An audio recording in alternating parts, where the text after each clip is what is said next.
একটা ড্রাম আর একটা ঝুড়ির ফসল খাওয়া শেষ। এখন মাটিগুলো রোদে ছড়িয়ে দিলাম।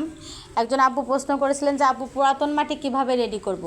পুরাতন মাটি রেডি করতে গেলে আপনার যে পরিমাণ মাটি থাকবে তার অর্ধেকের বেশি পরিমাণ জৈব সার দিয়েই মাটিটা রেডি করতে হবে।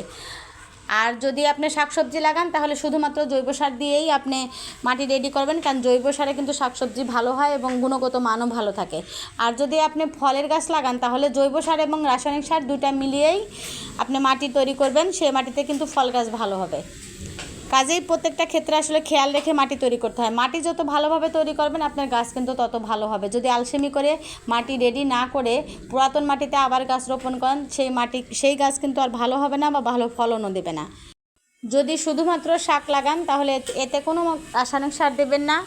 আর যদি ধুন্দুল, ঝিঙ্গা এই জাতীয় সবজি লাগান তাহলে চারা গাছ 10 পাতা হওয়ার পর থেকে আপনি একটু রাসায়নিক সার প্রয়োগ করা শুরু করবেন, কারণ একটু রাসায়নিক সার না দিলে তখন আবার কিন্তু গাছের গ্রোথও ভালো হবে না, তখন ভালো ফলনও হবে না।